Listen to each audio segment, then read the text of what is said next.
Hello, you wonderful people, and welcome to another episode of Not Too Comic Book. This being a show about TV shows that are adaptations of comic books. For today's episode, I'm going to talk about the latest episode of DC Stargirl. A lot of really interesting things went down in this episode, so let's break it down. So first and foremost, let's start off with Yolanda. Her kind of going to do a confession at church and saying like, right, I stole something, but it's because I'm trying to expose this person who is a liar. They're manipulating my best friend, so I have to stop her. But, you know, the priest is saying like, yeah, the ends don't justify the means. But it's like, right, this person, she's like, you don't know all this going on in Blue Valley. And one day I'll explain to you all the evil that's going down here. She was going to say Cindy, but she was like, what the sinners are doing.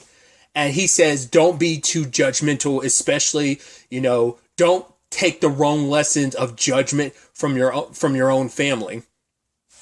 And, she immediately was like, yeah, I don't want to talk about them. It's like, yeah, it's easy to cast a stone against Cindy because once again, you have every right to be suspicious of Cindy the way she was lying, she was hiding stuff, but also you have your personal history with her. And it is that sad thing of like, yeah, you are quick to cast a stone because your entire family cast a stone on you. Like, even this priest recognizes how judgmental your family is. The fact is that she's under such heavy scrutiny because they don't treat her as like she was the victim of a situation where, an intimate picture was shared with all the people in the school. Like she was a victim in that situation, but they're treating her like she did something wrong, you know?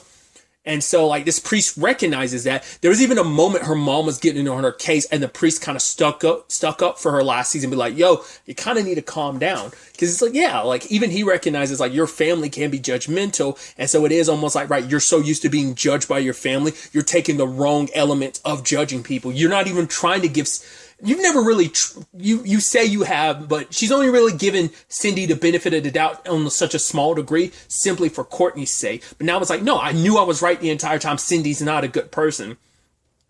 But to be fair, it's like, the thing is, Cindy did a lot of terrible things, and Henry did a lot of bad, but at least Henry sacrificed himself he's trying to make things right.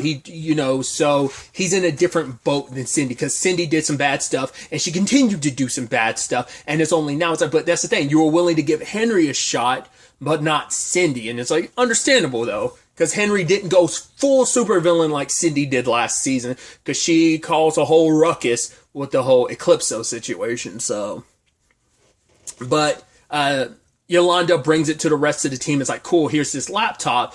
But Sylvester said, put it back. That way we can make sure that Cindy doesn't know that you found it. This way she's none the wiser. And because we don't know, because it's unclear whether, at least to them, whether or not Dragon King is back. We don't know if that person who's in the sewers is Dragon King. They're doing this puzzle piece and you can see like there's a face there, but I don't know. Because it almost looks like a skeletal face, and that's why I'm wondering if it's like the thing from the end of season 2, because that's still there.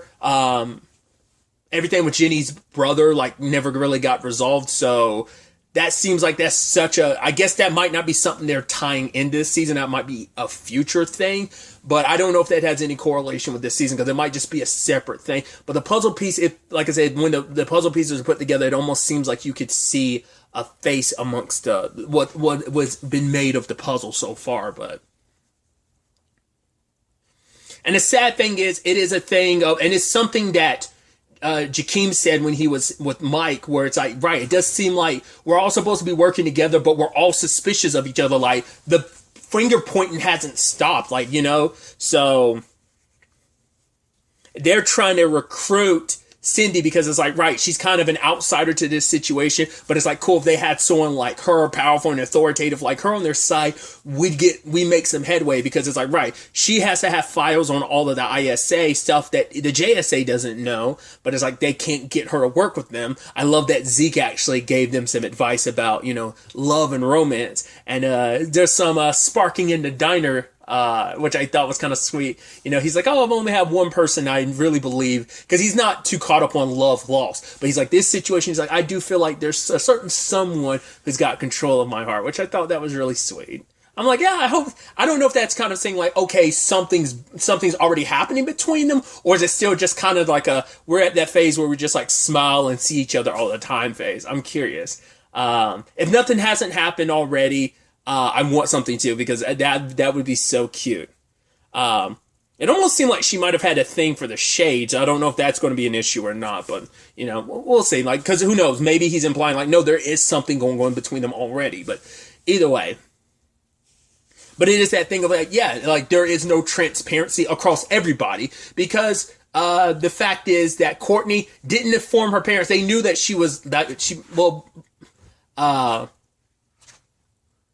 Barbara figured it out last episode, like, oh yeah, like Courtney's obviously in love. She likes someone. Granted, neither her nor Pat realized it was Cameron, which obviously is going to worry Barbara, because it's like, right, she thought Jordan was a cool person too, and she found out he was a complete another sociopathic, murderer. So now it's like she's worried. It's not necessarily Cameron, but it's more so the grandparents. It's like, well, we don't know how much they know. They had to know something about Jordan's plan, which they super did. They were supportive of it. Even Jordan's like dying wife was kind of in support of it too. So it's like, they're very indoctrinated in this. Like, I don't know whether like Jordan got that from his parents and maybe they got it. Like, it might be a generational thing, it might be a family legacy thing that's kind of, and maybe just maybe Cameron will be the one that breaks the mold from going down the path of his father, and because they want him to go down that path. They want him there. He's basically, they've always loved Cameron, but he's even more of a substitute for their son now that he's gone. So, but I also love that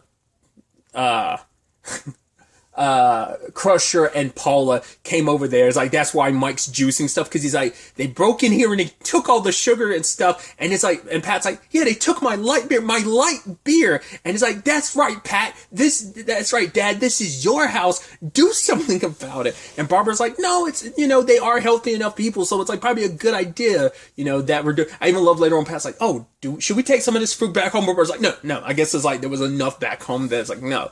And I love the awkwardness, like the little cat and mouse of like trying to figure out what each other knows. And I love that Cameron's grandmother is like, did you poison that? And he was like, of course not. She's like, then why did you serve it if you didn't poison it? It's like, you're lucky they can't understand you.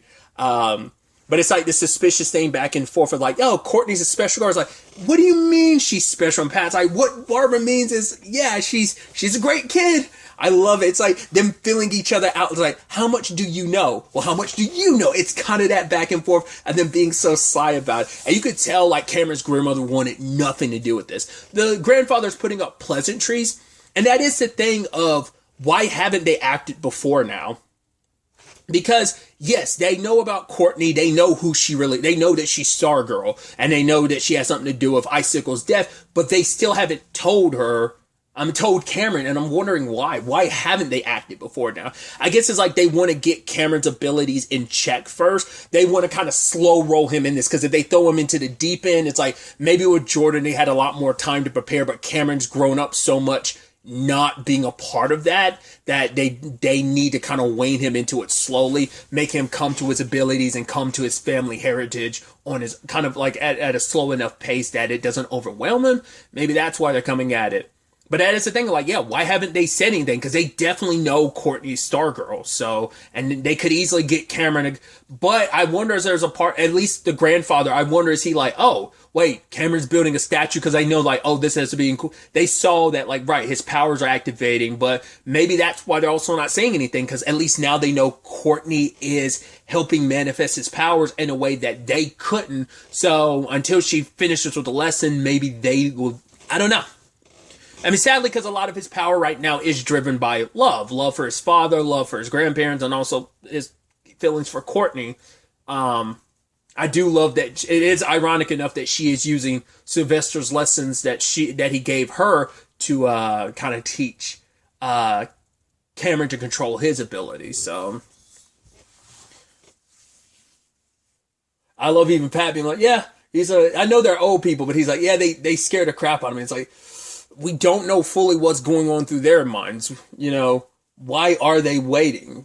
We'll have to wait and see what kind of happens on that. But that truth bomb will drop at some point. It's only a matter of time until Cameron does find out the truth. And the question is, how will he react? Especially because he's like, oh, he built an icicle statue of his father, which you're like, oh, how ironic, because this is exactly how he looked the last time Courtney saw him. Well, and eventually like this, but in shattered pieces. So that's such an interesting, it's so awkward because it's like, right, he idolizes his dad. His dad is his foundation. That love for his dad is kind of the core of what's at his center. So it's like, right, what Cindy said last episode, like, don't take that from him. Like, he shouldn't have to be like us and know how shitty his father was, you know? So. And finally, everything ends up coming to a head, interestingly enough, when Yolanda breaks back into Cindy's place, but Cindy already knew it. It's like, oh, it's like, right, I can explain it. It's like, right, if there is this beautiful parallel between Courtney and Cindy, both of them trying their best to handle things on their own. And because they ended up shouldering stuff on their own, they had this fallout, which I think is sad because I do believe Cindy and Courtney were on their way to becoming friends. Whether Sydney would ever admit it, but like a lot of the conversation, like I think Cindy was looking after Courtney when it came to the whole like camera thing. Like, oh, I don't want you to get blindsided by this. I want you to kind of know like what you're really dealing with. Oh, you know, she's like, I know, I've seen this story before. I know how it ends. So it is a situation of like, I think she is legitimately trying. I think she was becoming friends with Courtney, but that all kind of blew up this episode. For one, like Yolanda rolling up and like attacking her like that, not giving her a chance to explain, and even saying like, oh my God, look at you. You're just like your father. It's like, that's the worst thing to say. And once again, it's kind of that bad judgment because you're just like, I'm sure your parents have said some very judgmental things to you. Not that they're exactly like that, but something of that same, like that ilk to kind of cut you down and make you feel bad about yourself. So it is kind of sad that she's doing that, especially because Courtney was the one that defended her by being like, she wanted nothing to do with her father, like what her father did to her and what he made her into. And so Rick shows up, which we'll talk about Rick's circumstances after this. He ends up showing up and helping out Yolanda. Luckily, Beth calls in. Courtney comes in, shooting star, slam, knocks everybody back. And for Cindy, maybe this is why she wanted to join the JSA, because she was hoping that maybe they could help her, because she said ever since they came back from the Shadowlands, I mean, maybe it's been a very slow process, but maybe it's happened little by little, but it's like ever since they came back from the Shadowlands, whether or not that's the reason why this is happening to her, or whether this was always going to be like the eventual evolution of what her father did to her, but she was hoping to find a cure, but she's like, I didn't kill the gambler. And it's like, it is a thing of like, right, she didn't start this fight. Yolanda did. Yolanda came looking for some smoke. So it's like, but once again, Yolanda has every reason to hate Cindy, and that's not going away. And that is also clouding her judgment. Like, she's not looking at things from an objective standpoint. I mean, neither is Rick, because Rick's assuming the worst about Cameron because of who he is and just be like, not recognizing like what he's dealing with. I mean, once again, from the outside perspective, you are literally the same as Cameron. Like Cordy threw it in his face last episode. Like, don't you have anger issues too? It's like, yeah, there was a lot he was dealing with that now becoming a hero, filling his father's shoes. As our man, it ended up like helping a lot with that. And who's to say, like, you know, the same thing can't happen with Cameron, but Courtney's in a very tough spot, especially when Cindy was like, oh, me come to you and tell you the truth. It's like, but you could have. But you chose not to because, once again, both her and Courtney, both bad at this, wanting to handle everything on her own. Even Sylvester being like, I get it. He's like, you and me are so much alike. He's like, you were planning on helping Cameron out with his abilities, and then, you know, you wanted to show results because you knew if you came to your friends first, because even Cindy was like, oh, you didn't tell them because you knew they'd be judgmental, and they would have. I mean, look at the grief they're putting like Cindy through, and she is a true blue villain. But Cameron hasn't done anything villainous, but they would have already assumed the worst in him. So, and sadly, the team turns against her. It's like, oh, like you're telling us we should trust everybody, but when we need you, you're up here spending time with Cameron, helping him control his powers. It's no longer even about Cindy anymore. It's about like, oh my God, what you've done. And so it's like, we can't trust you. So Sylvester's the one that has to lead the team now. But it's like, there's almost a part of me that's almost like, I still feel like there might be something sinister. I still can't let it go. Despite everything, I'm like, is there going to end up being a reveal where it's like there is something sinister going up with Sylvester and that he is kind of pitting the team against each other to something? I don't think so, but it's like, I just can't shake that feeling, but I might be reading too much into it. So, and sadly, Cindy is going to go off on her own. I am curious what this means for Mike and Jakeem. I mean, Cindy might actually work with them because she's like, well, she'll probably find out about Jakeem and was it Thunderbolt, the essentially Jinn or Genie. That is probably a thing of like, oh, because of that, she might be more likely like, okay, I need you to get me the answers I need, so it might be best to stick around you. I could use you, especially because I can't trust the JSA anymore. Since I'm on the outside and you're on the outside and you're still talking to me, at least having some ally in this is a good thing. So it's like, right, Cindy's situation with the JSA got blown up, so she's like, oh, I'm going to blow up your situation too, Courtney. Because she felt like Courtney was such a hypocrite. It's like, oh, you're calling me out like, oh, I should have been honest with you. What about you? You haven't been honest. I mean, the sad thing is, she was honest with you, and that's the real sad thing. It's like she opened up to you about the whole camera thing because she's like, yeah, I knew you wouldn't like judge me and you tell me how it is, but you didn't reciprocate things. You had plenty of opportunity to do it, but you didn't.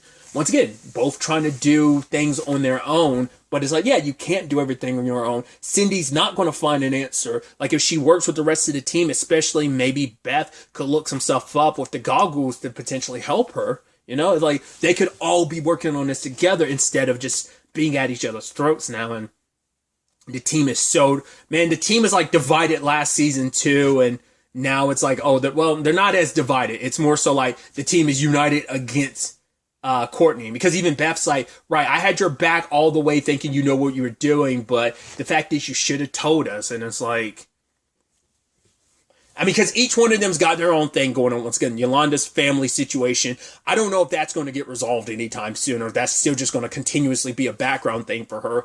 Beth is keeping her family at a distance. She's like, blocked them on her goggles. She's like, they're trying to be like, wait, we're trying to call you. Wait, did you have us blocked? She's like, I'm trying to protect you, so don't make me push you away even further. And even asking Yolanda, like, am I making a mistake? Would you tell your family about the other side of your life? And she's like, hell no. But my parents suck, so no. Like, your parents, like, they are, you know, they're quirky, and yeah, they want to be all up in your business, but it's like, yeah, it is a little weird for you, their child, to be like, no, grown-ups, stay out of this superhero business that me, a teenager, is involved in. It's like, yeah, it's like, right, you, and that's also sad too, because especially when she made that point of like, my team's got my back, it's like, well, to be fair, like, she still got Yolanda and Rick, but, you know, things being where they are with Courtney.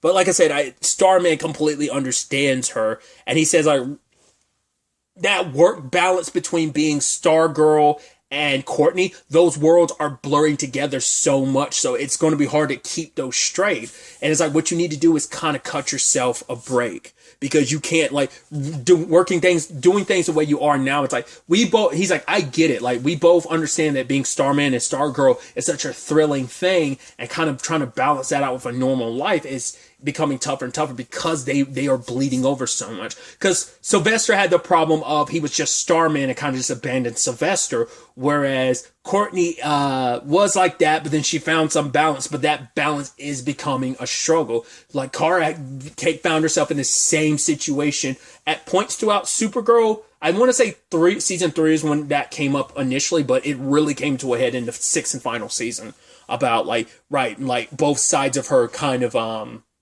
both sides of her identity coming in conflict with the other, and sacrifices being like made, like falling behind a little bit in other aspects of her life. Either way. But Sylvester's saying, like, right, you're not out of the JSA. I'm going to talk to the rest of the team and make them understand, like, where you're coming from and what you're doing. And even Pat was overhearing this and being like, wow, Sylvester did a really great pep talk. But that final conversation with him in the episode, you can tell it really struck a chord. She's like, yeah, he's so great. Yeah, it's like, yeah, he is so great. She's like, I don't know what I'd do without him. You can tell it affected Pat, because Pat's been her mentor for so long. Like, Pat's like, I've been here by Courtney's side these past 2 seasons. I've been the one guiding her and mentoring her. But now that, like, Sylvester's back at it, I mean, he's better at it than me. Like, his words carry more weight because he understands her circumstances. He's Starman, she's Stargirl. Like, they understand each other in a way I can't. You know, it's almost like I'm back to being that sidekick again, you know, I think, in this respective situation. He asked Sylvester to do this, and now it is happening. You can tell it's affecting Pat. Like, you could just tell that look on his face, almost like hearing her say that. It's almost like, oh, what I'd do without Sylvester. It's almost like, oh, okay, Sylvester. I've been here by your side throughout it all too, and it's like, I think he's going to start feeling that more and more, that it's just kind of like his place on the team is going to be pushed back further and further, especially considering Sylvester is going to be taking lead of the new JSA, kind of leading things as Starman, and Pat was kind of like, once again, the pseudo mentor leader to all of them, putting all the kids in the right direction. So it's like, yeah, if I'm not needed in that regard, my role kind of falls from like mentor back to sidekick, which it always kind of was, because as Courtney put it, oh, this is my sidekick stripe, so that presents a lot of really interesting things. Circling back to the Rick situation of it all, he is testing out the limits of the hourglass, and it does seem like, he isn't bound to just 1 hour anymore. What the long-term consequences of that are, I am curious, are there going to be any physical ramifications of like you being super strong like that, what it does, that energy pumping through your body 24/7? Like, for maybe an hour is not just, it's meant to be, it's, just about self-control and having unlimited power corrupts you and stuff like that. But I am curious, could it also be that there are limitations, not only for that purpose of like the lesson of like, right, you don't want to have too much power all the time. You want to be able to limit it because you don't want to be corrupted by the power. But what if it literally affects you in a negative way? Like, say like he stays super strong for well past an hour repeatedly, and eventually it starts like tearing his muscles apart or something like that, that there's a backlash to doing that on a physical level. That could be a strong possibility as well. It could be a combination of the two, so we'll have to wait and see on that front. And how long is it going to be before, I mean, Courtney has her secrets, but like everyone else kind of had theirs too. Like Rick sure as hell kind of has his secret, so it's not the same, but still it's like it's not something he's really parading around that information. And I mean, Yolanda did kind of make that unilateral decision to break into Cindy's place and stuff like that. So everyone's kind of making their own choices. And I mean, but what I also think is so fascinating, who's at the heart of a lot of those choices that they're making? Beth's choices, as well as Rick's choice, as well as Yolanda's choice. It's Sylvester at the heart of that. Once again, does seem like, Pat's going to be pushed to the side in so many regards when it comes to the JSA, because Sylvester's going to be more so filling that role, potentially. So I think that's going to be fascinating to see. But Beth did discover while hacking into the gambler's computer and looking at everything, and she ends up bringing it up to Pat and Courtney at the end, that there are cameras watching everyone and everywhere. Cindy's place, the Whitmore house, even like the fact is inside the kitchen as well. So they've all been under surveillance, and now they're aware of it, and they're like, right, this is what the gambler ended up discovering. It's like the last thing he discovered before he ended up getting killed. So a lot of really interesting developments. I'm curious to see where all this ends up taking us going forward into the next episode. But really, that's all I want to talk about. To the next time we meet, be happy, be safe, live life to the fullest, and enjoy it. Good day, and good